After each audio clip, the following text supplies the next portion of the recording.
আসসালামু আলাইকুম প্রিয় দর্শক, আজকে আমরা এই ভিডিওতে জানবো 2026 সালে সৌদি আরব থেকে জর্ডান যেতে আপনাদের কীরকম টাকা খরচ পড়বে এ সম্পর্কে বিস্তারিত জানার চেষ্টা করব। তো প্রিয় দর্শক, ভিডিওটি শুরু করবার পূর্বে আপনারা আমাদের চ্যানেল নতুন হয়ে থাকলে অনুগ্রহপূর্বক আমাদের চ্যানেলটিকে সাবস্ক্রাইব করে পাশে থাকা বেল আইকনটি অল করে রাখুন। প্রিয় দর্শক, 2026 সালে সৌদি আরব থেকে জর্ডান যেতে আপনাদের সর্বপ্রথমে খরচ পড়বে জর্ডান ভিসা ফি, যেখানে জর্ডান ভিসা ফি বাবদ আপনাদের 40 জর্ডানি দিনারের মতো খরচ পড়বে, অর্থাৎ 215 সৌদি রিয়ালের মতো খরচ পড়বে। এরপর প্রিয় দর্শক, আপনাদের জর্ডানের বেশ কিছু খরচ পড়বে, যেখানে আপনাদের ভিসা রিলেটেড 70 জর্ডান দিনার অর্থাৎ $99 মতো খরচ পড়বে।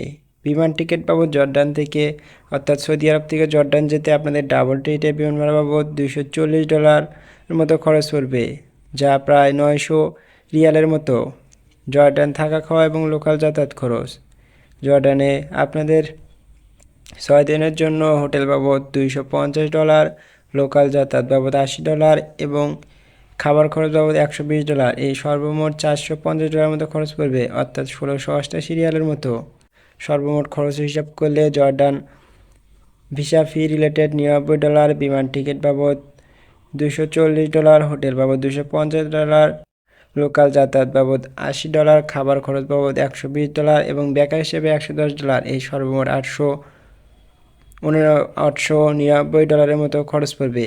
তো প্রিয় দর্শক, আপনারা অবশ্যই বিশ্বস্ত এজেন্সির মাধ্যমে আবেদন করার চেষ্টা করবেন। সৌদি রিয়ালে আপনাদের প্রায় 3370 রিয়ালের মতো খরচ পড়বে। যে কোনো তথ্য জানতে কমেন্ট বক্সে কমেন্ট করুন। ভিডিওটি ভালো লাগলে আমাদের চ্যানেলকে সাবস্ক্রাইব করুন। Thanks for watching this video.